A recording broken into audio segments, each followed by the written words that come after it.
저는 중학교 3학년 때 한 여학생으로부터 전도를 받고 교회를 나가게 됐습니다.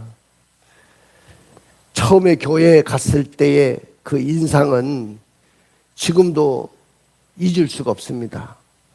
그렇게 사람들이 많이 모이고 그렇게 사람들이 열정적인 것을 본 일이 없었습니다. 우리 한국교회는 한마디로 말하면 대단한 열정과 부흥이 일어났던 그런 시절이 분명히 있었습니다. 곳곳마다 집회가 열리고 부흥회가 열리면 목사님들이 자기 교회 성도들을 전부 다 이렇게 모시고 가서 그 부흥회에 다 참석해서 은혜를 받고 이 강당까지 전부 다 앉을 자리가 없도록 그렇게 사람들이 몰려왔습니다. 여의도 순복음 교회는 저 불광동에서 조영기 목사님이 천막을 치고 가만히 떼기를 깔고 교회를 개척을 했다고 하잖아요. 그런데 그 교회가 세계를 넘어서 세계에서 가장 큰 교회로 성장을 했습니다. 감리교도 우리나라에 뿐만 아니고 세계에서 감리교 역사 속에 가장 큰 교회가 우리 한국에 있어요. 성결교도 가장 큰 교회가 우리 한국에 있습니다. 여러분들, 그만큼 우리 한국 교회는 엄청난 역사를 이루었던 그런 교회였습니다. 그리고 곳곳마다 신학교가 세워져서 많은 목사님들이 배출되고 목사가 쏟아져 나왔습니다. 제가 신학교를 갈 때만 해도 제가 80년대, 70년, 80년 대 대학교를 다니고 80년 대 신학대학원을 들어갔는데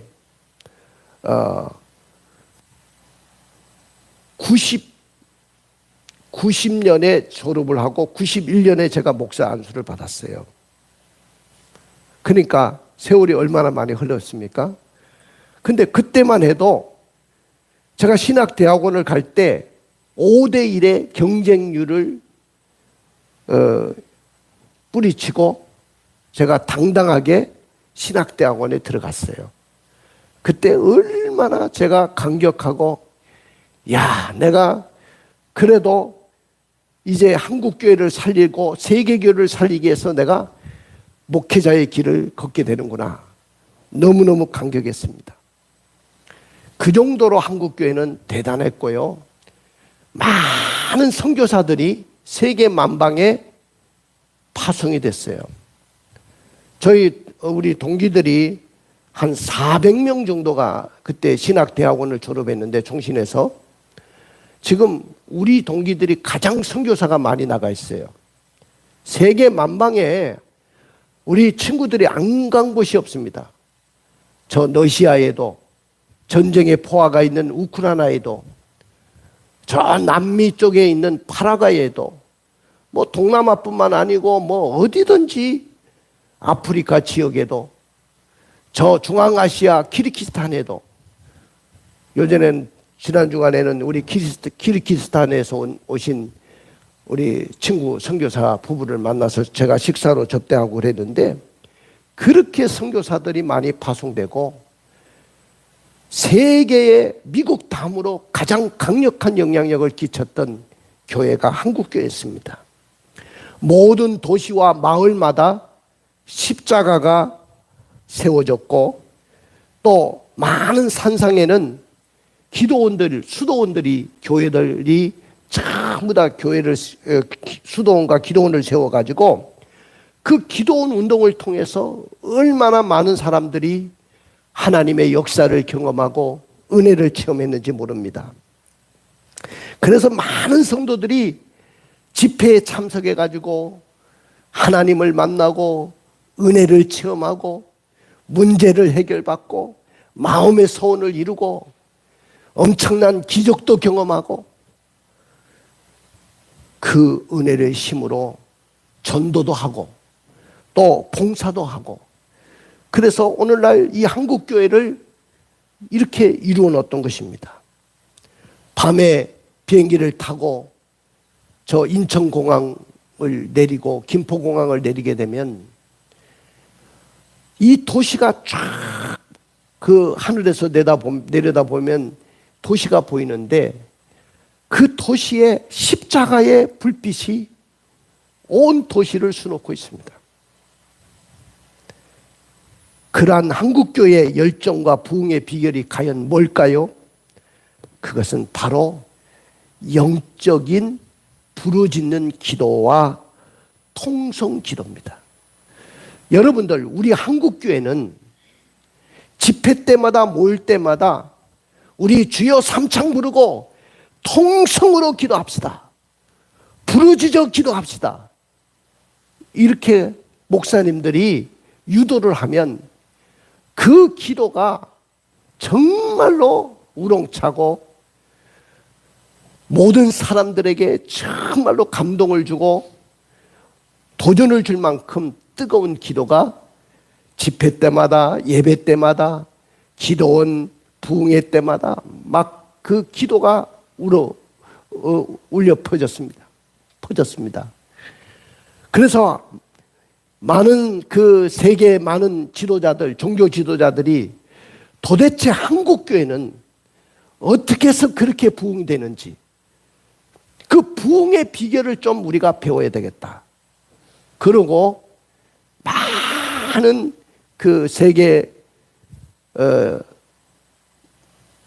만국에 있는 종교 지도자들, 목사님들이 한국에 와서 그 부흥의 비결을 이제 보게 되는데, 그들의 결론이 뭐냐면은 한국교회의 부흥의 비결은 부르짖는 기도, 통성 기도에 있다는 것을 깨달았어요. 새벽마다 부르짖고 기도원 집회마다 부르짖고 또 오늘 교회 예배에 참석할 때마다 통성으로 기도하는 그 기도가 바로 한국교회가 부흥하는 비결이다 하는 것을 깨닫게 됩니다. 그 뜨거운 통성 기도의 그 열기, 마치 그 열기는 하늘문을 열 만큼 대단한 것이었습니다. 사랑하는 성도 여러분, 집회 때마다 통성 기도하고 막 부르짖고 기도하는데 하나님 앞에 통의 자복의 회개의 기도가 터져나왔어요. 그리고 말씀을 들을 때마다 감동과 눈물과 희열의 역사가 막 일어났습니다. 사랑하는 성도 여러분, 그런데 이 열기가 언제 꺾이기 시작했냐면은 우리나라의 88년도에 서울 올림픽이 열렸어요.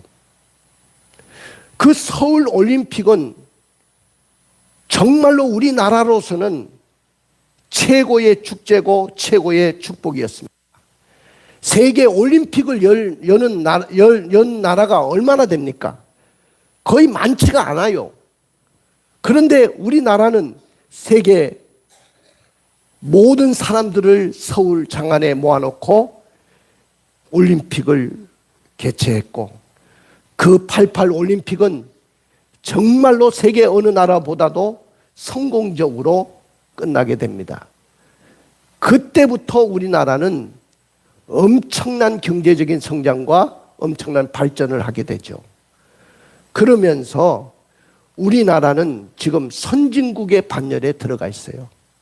누가 뭐라도 제가 세계 만방에 가보면서 느끼는 것들이 뭐냐면은, 이야, 우리 대한민국이 너무너무 잘 사는구나. 우리 대한민국만큼 좋은 나라가 없구나.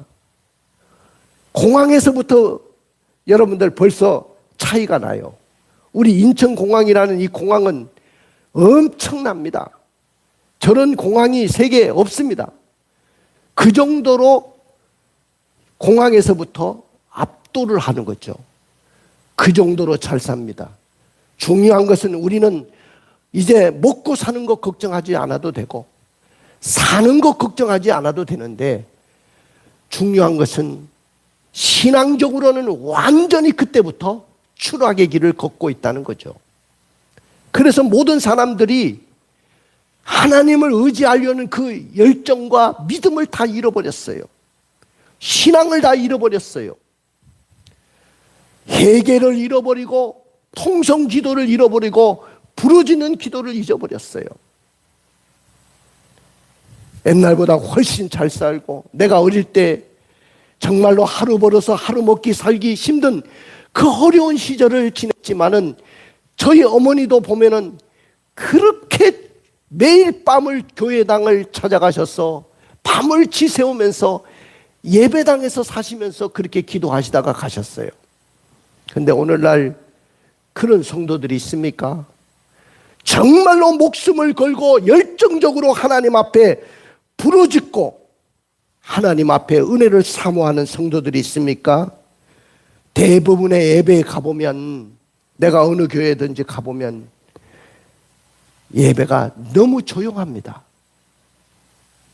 조용한 것을 넘어서 너무 정막이 흐릅니다.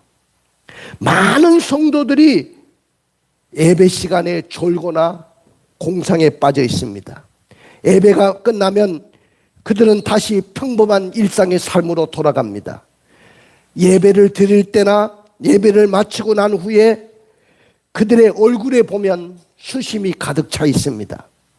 간절하고 뜨거운 열망과 사모함을 그들은 발견할 수가 없어요. 도대체 어디서부터 이렇게 한국교회는 시들해지고 있는 것일까요? 왜 한국교회는 과거의 그 아름다운 열정과 뜨거움을 잃어버리고 마는 것일까요? 우리 찬양 하나 부르고 우리 말씀 계속해서 이어서 말씀 듣겠습니다. 우리 마지막 날에 우리 찬양단하고 저하고 같이 한번 불러볼까요? 여러분들도 같이 불러보면 박수 치면서 심차게.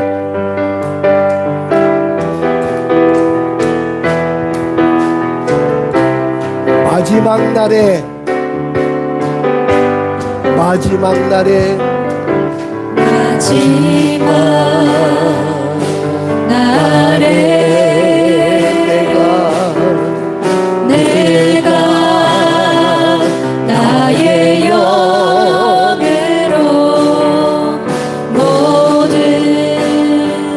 백성에게 부어 주리라. 자녀들은 예언할 것이요 청년들은 환상을 보고 아비들은 꿈을 꾸리라. 주의 영이 임하면 자녀들은 예언할 것이요 청년들은 환상을 보고 아비들은 꿈을 꾸리라. 주의 영이 임하면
할렐루야.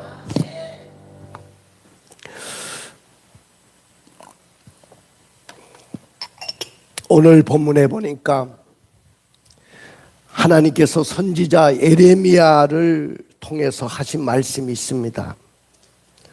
그 당시에 이 이스라엘이라는 나라는 하나님이 설계하신 나라고, 그 백성들은 하나님이 선택한 민족이었고 제사장 나라로 세우셨는데 그 나라가 타락의 길을 걷습니다. 오히려 이방 나라보다도 더 타락의 길을 걷습니다. 이방신을 받아들이고 온 세상이 타락의 길을 걷게 될 때 그 하나님이 그 나라를 보시면서 내가 이 나라를 그냥 둬서는 안 되겠구나. 그래서 이 나라에 큰 징계를 내리는데 그 징계가 어느 정도냐 하면은 나라 전체가 망하는 거예요. 나라 전체가 저 북방에 있는 아수르나 바벨론이라는 나라들이 침범에 들어와 가지고 그들이 자랑스럽게 생각했던 그 성전을 다 무너뜨리고 성벽을 다 무너뜨리고 성읍들을 다 도시를 다 무너뜨리고 많은 사람들을 개처럼 다 그 나라로 끌고 갑니다. 나라는 완전히 황폐해졌습니다. 그렇게 많은 사람들이 왕래하던 도시는 그냥 황폐할 정도로 황량한 벌판이 되어버렸습니다. 사람이 왕래하지 않는 그런 슬픔의 도시가 됐습니다. 그 멸망하는 그 나라를 바라보면서 슬퍼하고 너무너무 많이 울었던 선지자가 있어요. 하나님 이 나라를 좀 살려주십시오. 그리고 막 펑펑 우는데 그러면서 하나님의 말씀을 받아서 눈물로 말씀을 전했던 선지자가 바로 에레미야입니다. 그래서 에레미야를 눈물의 선지자라고 이야기하는 거예요. 오늘날 이 시대에 눈물의 선지자가 있습니까? 한국 교회도 지금 다 무너졌어요. 너무 안일하고 너무 부유해지고 너무 세상적인 것에 빠져서 타락의 길을 걷다 보니까 기도도 잃어버리고 예배도 무너지고 신앙적인 삶으로 살아내려고 하는 그 모습이 없어요. 더군다나 코로나라는 이 코로나가 와서 직격탄을 맞았잖아요. 우리는 한국교회 3분의 1이 떠났어요. 우리 교회도 거의 3분의 1 정도가 떠났어요. 내가 보니까 저 사람은 추풍낙엽처럼 떨어지겠다. 평상시에 생각했던 사람은 여짐없이 코로나라는 그 전염병 앞에 무너지고 3년 동안 교회를 나오지 않는 거예요. 코로나에 감염될까 봐. 여러분들 아무리 코로나가 무서워도 내가 직장도 나가고 사업도 하고 일도 하잖아요. 그런데 왜 교회에 나오는 것을 그렇게 무서워해서 예배 자리에 나오지 못하는 것입니까? 정부마저도 예배당에 25명 이상 나오면 전부 다 못 나오게 해야 된다. 공무원들이 와서 막고 있었잖아요. 신앙이 다 무너졌어요. 그런 지금의 현실처럼 그 당시에 이스라엘의 현실이 그랬습니다. 그때 하나님이 에레미야에게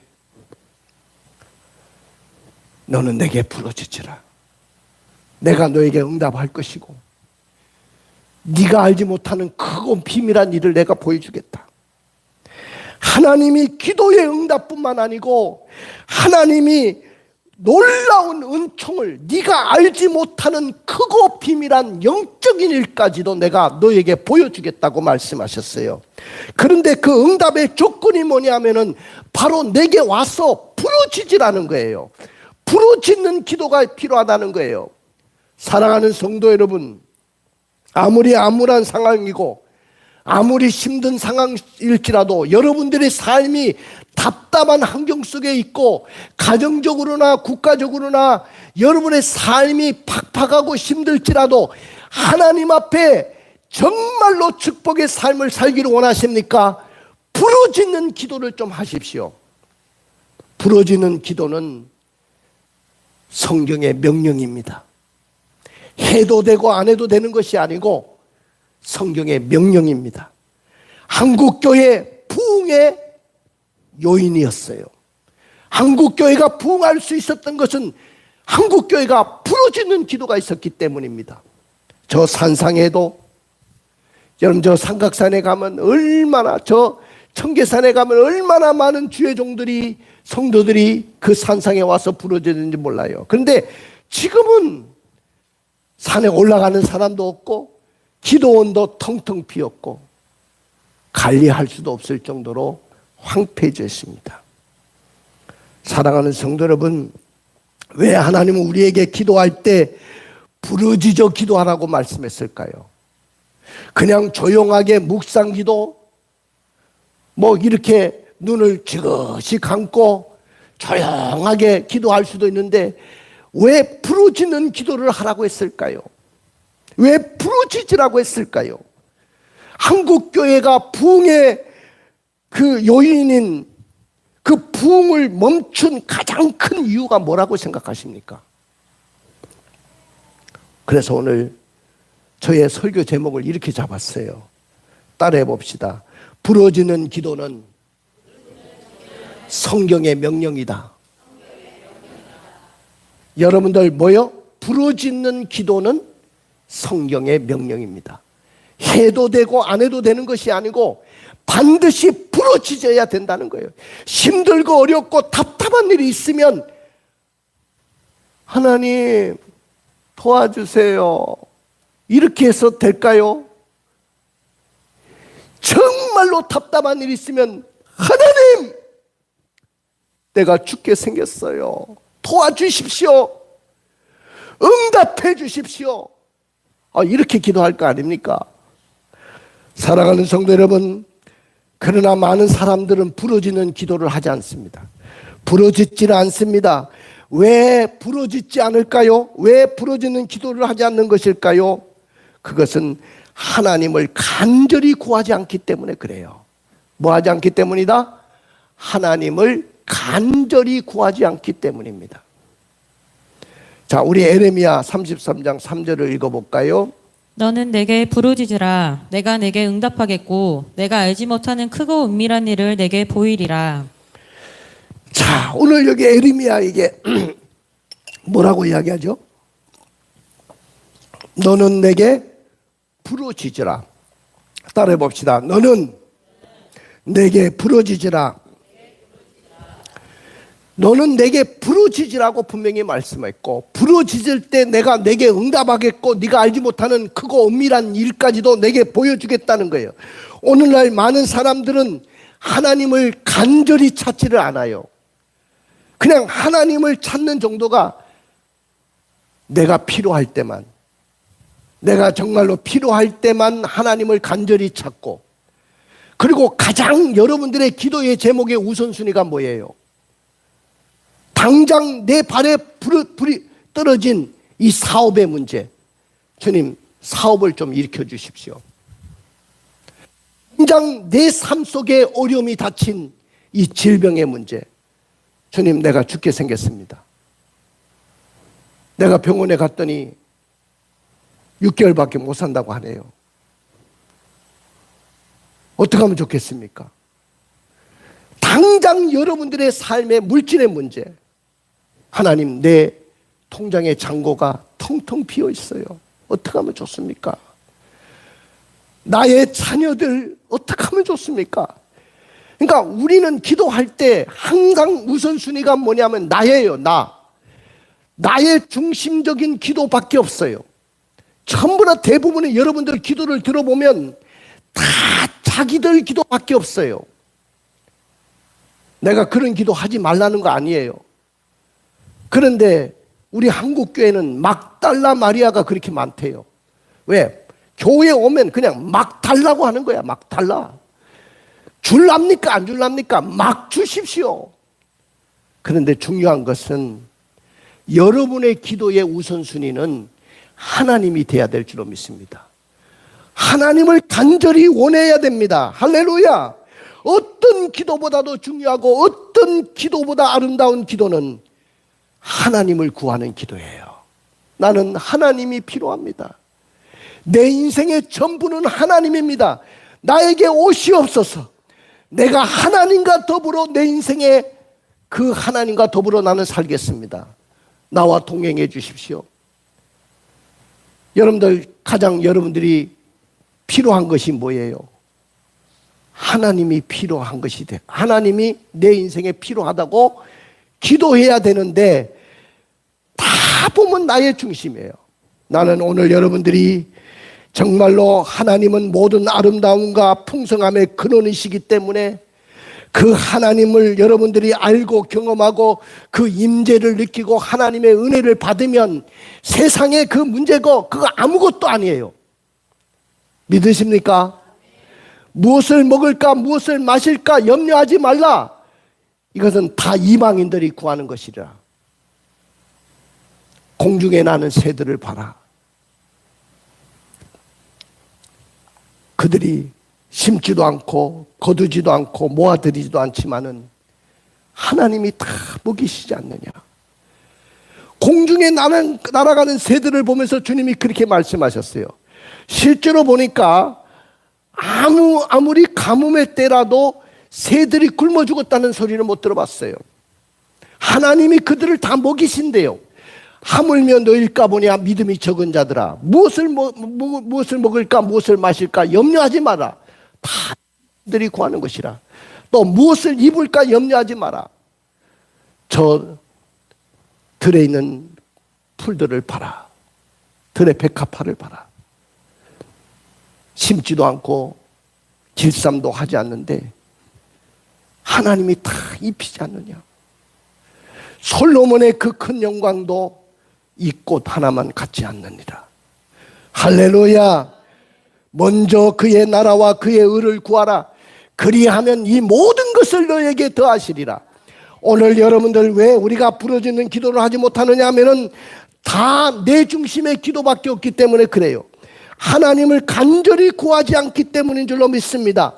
그러나 조금만 여러분들이 영적인 눈만 떠도 주님의 임재와 천국의 영광을 조금이라도 경험하기 시작한다면 여러분들의 문제 해결과 환경의 변화는 그냥 저절로 주님을 통해서 일어나게 될 줄로 믿습니다.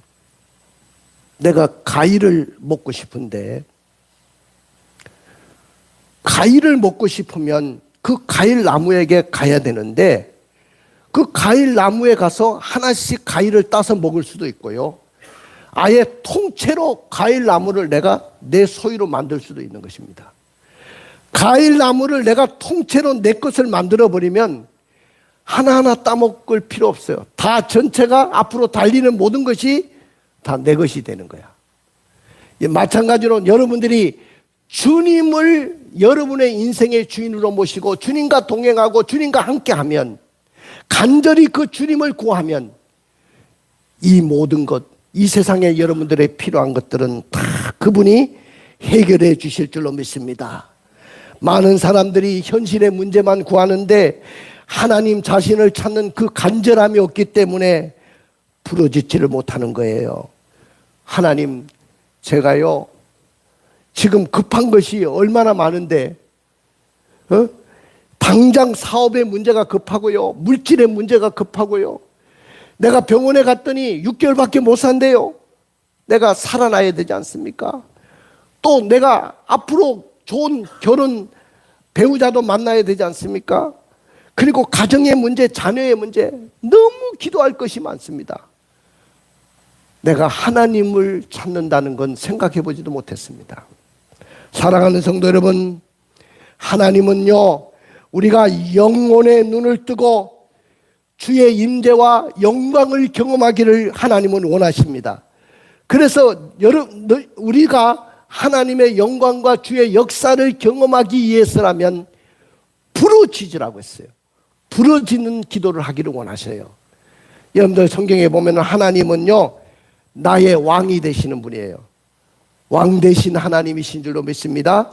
그분은 우주 만물의 주인이시고 우주 만물을 통치하고 있고, 이 만물이 그의 말씀으로 창조되었고 이 세상의 삼라 만상이 그분이 다 주관하고 섭리하고 있어요. 여러분들, 하나님은 우리의 방패가 되시고 우리의 해가 되시는 분이라고 했어요. 하나님은 은혜와 영화를 주시는 분이시고 정직하게 행하는 자에게 좋은 것을 아끼지 않는 분이 바로 우리 하나님이신 줄로 믿습니다. 할렐루야. 그렇기 때문에 오늘 우리는 부르짖는 기도를 해야 됩니다. 근데 부르짖는 기도를 왜 해야 되느냐? 부르짖는 기도를 왜 해야 되냐면, 첫째는 온 우주보다 크고 가장 귀한 분을 얻고 알기 위해서입니다. 여러분들, 세상의 우주가 얼마나 넓습니까? 하늘나라에 가면 우리가 이 우주가 얼마나 넓은지를 알게 되고, 뭐 당장에 우리가 이 하늘을 올라가면 여러분들, 하늘에 보면 많은 별들이 있잖아요. 근데 이 별들이 얼마나 되느냐 하면은 은하계라는 것이 있어요. 은하계. 그 은하계 하나에 3천억 개의 별이 있답니다. 그런데 그 3천억 개의 별이 모여 있는 것이 은하계인데, 또다시 은하계가 3천억 개의 은하계가 있어요. 그런데 한 은하계 속에 있는 작은 별이 우리 지구예요. 여러분들, 그러면 우주가 얼마나 광대하고 얼마나 넓은지를 알 거예요. 상상을 초월하죠. 빛이 깜빡하고 우리 눈에 들어오는데, 그 깜빡하는 그 사이가 지구를 7바퀴 반을 도는 속도라는 거예요. 여러분들, 우리가 밤에 별을 보잖아요. 별을 보면 너무너무 반짝반짝반짝하고 빛나는 별이 보이잖아요. 그 빛이 내 눈에 들어오기까지는 수억 년의 강년이 걸려가지고, 그 전에 수억 년의 강년이라는 것은 빛이 1년 동안 가는 거리를 광년이라고 합니다. 수억 년의 강년 거쳐서 내 눈에 반짝하는 거예요. 그러면 여러분들이 상상을 초월하잖아요. 하나님의 세계는 너무너무 광대하고 너무 위대한 거예요. 그렇기 때문에 우리는 그 하나님에게 부르짖고 기도해야 되는데, 그 하나님을, 그 귀한 분을 내가 알지 못하기 때문에 부르짖지 못합니다. 하나님은 공고한 자와 공고를 멸시하거나 싫어하지 아니하시는 분이라고 했어요. 자, 우리 한번 읽어볼까요? 시편 22편 24절입니다. 그는 공고한 자의 공고를 멸시하거나 싫어하지 아니하시며 그의 얼굴을 그에게서 숨기지 아니하시고 그가 울부짖을 때에 들으셨도다. 여기 한번 보십시오. 그는 공고한 자, 또 공고를 멸시하거나 싫어하지 아니한다. 정말로 힘들고 어려운 사람을 절대로 싫어하지 않고 멸시하지 않습니다. 떠밀지 않습니다. 그의 얼굴을 그에게서 숨기지 않습니다. 그리고 그들이 와서 울부짖을 때 다 들어주신다고 했어요. 할렐루야. 자, 그 다음에 고난에서 건져주시는 분이십니다. 하나님은. 자, 시편 81편 7절을 읽어볼까요?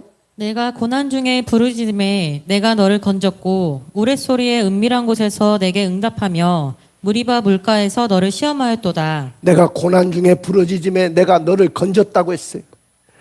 여러분들이 부르짖으면 하나님이 나를 그 환난과 어려움과 고통 중에서 건지실 줄로 믿습니다. 이 하나님을 여러분들이 믿으시고 이 하나님을 경험하고 체험하기를 주님의 이름으로 축원을 드립니다. 시편 86편 7절을 읽어볼까요? 나의 환난 날에 내가 주께 부르짖으리니 주께서 내게 응답하시리이다. 환난 날에 부르짖으면 주님이 응답하신대요. 그리고 시편 50편 15절을 읽어볼까요? 환난 날에 나를 부르라. 내가 너를 건지리니 내가 나를 영화롭게 하리로다. 환난 날에 나를 부르면 내가 건지고 네가 나를 영화롭게 할 것이다. 여러분들, 여기 환난 날에 부르짖으라고 했어요. 나는 오늘 여러분들이 부르짖는 기도를 배우고 가시기를 주님의 이름으로 축원을 드립니다. 소리 질러 하나님을 향해서 외치는 거예요. 울부짖는 거예요. 이것이 부르짖는 기도예요. 통성으로 하나님 앞에 외치고 나의 갈급함을 선포하는 거예요. 어떤 사람이 물에 빠져 죽게 됐는데 거기 사람 없어요. 사람 없습니까? 내가 죽게 생겼습니다. 그러지 않잖아요. 거기 여기 사람 없으세요? 내가 지금 죽게 생겼습니다. 나를 살려주십시오. 사람 살리세요. 막 부러지직 아닙니까? 조용한 사람들은요, 조용하게 기도하죠. 새벽에도 보면 숨이 쉬는가 안 쉬는가 가서 종이를 좀 대보고 싶어. 얼마나 조용한지. 남한테 방해 안 끼친다. 그것이 종교 아니고 정말로 하나님 앞에 갈급함이 있으면 부러지게 돼 있어요. 자, 부러지져 기도할 때 어떤 일이 일어나느냐. 우리 에레미야 33장 3절 앞에 읽어볼까요? 상반절. 너는 내게 부르짖으라 내가 내게 응답하겠고 너는 내게 부르짖으라 내가 응답하겠다. 신실하신 하나님이 약속하신 대로 즉시 응답을 주셔요. 할렐루야. 부르짖어 기도하면 그 하나님은 너무 신실하기 때문에 반드시 응답을 주십니다. 나는 오늘 여러분들이 기도의 응답을 받고 돌아가시는 여러분 되시기를 바랍니다. 기도의 응답이 있기를 주의 이름으로 축원을 드립니다. 하나님은 정말 징글징글하게 말 안 듣고 징글징글하게 배신을 밥 먹듯이 하고 하지 말라는 거 끝까지 고집부리다가 나라까지 망하게 되는데 이 이스라엘이 이스라엘 백성들을 쿨하게 받아들이셔요. 그 전제 조건이 뭐냐? 너는 내게 와서 부르짖으라는 거예요. 너희들이 진심으로 나의 이름을 부르고 나를 찾고 나를 가까이 하기만 원한다면 내가 다시 너희에게 찾아올 것이다. 할렐루야.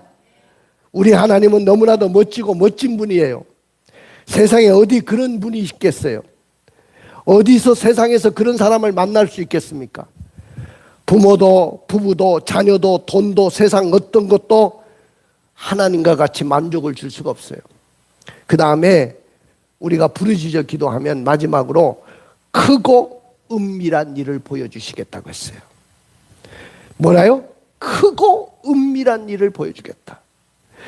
여기에 우리가 부르짖어 기도하면 크고 은밀한 일을 보여주신대요.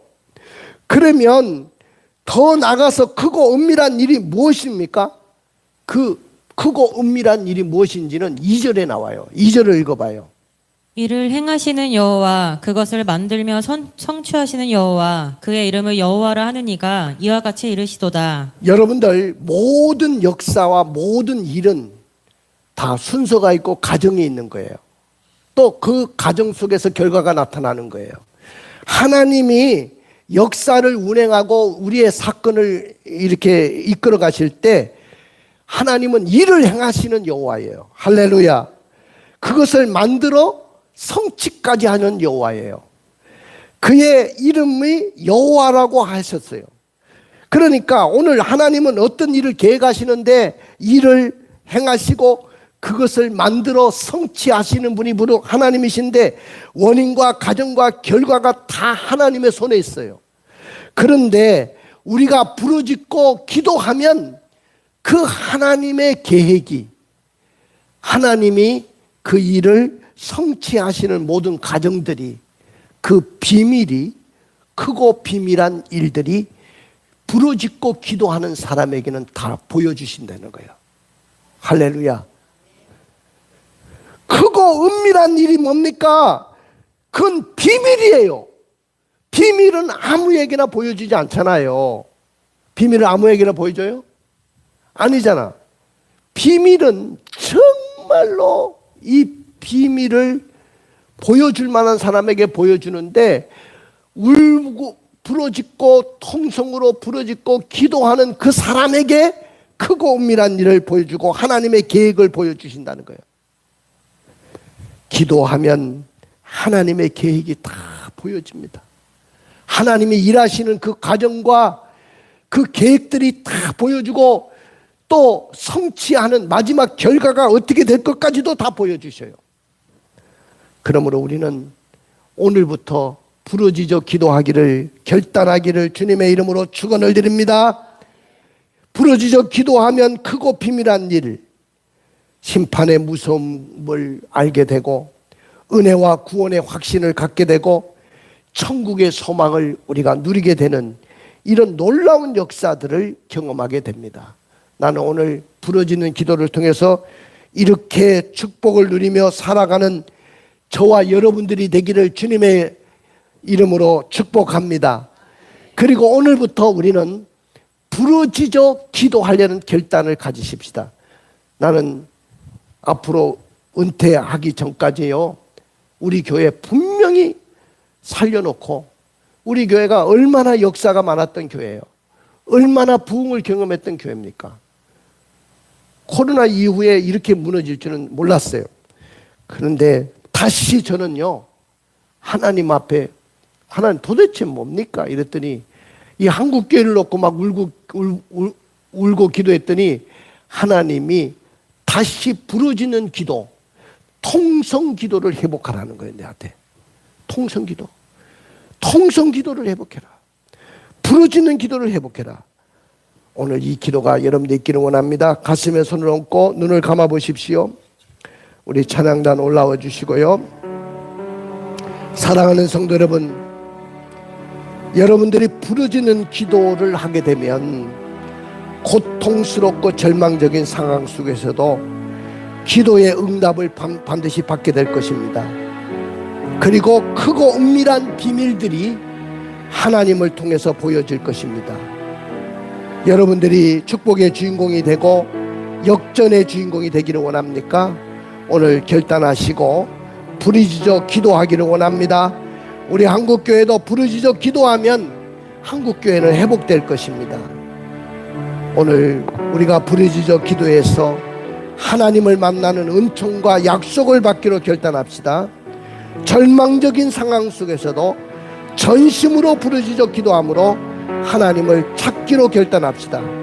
영혼의 눈을 뜨고 주님의 임재와 천국의 영광을 조금이라도 경험하기 위해서 부르짖어 기도하기를 결단합시다. 우리 다 같이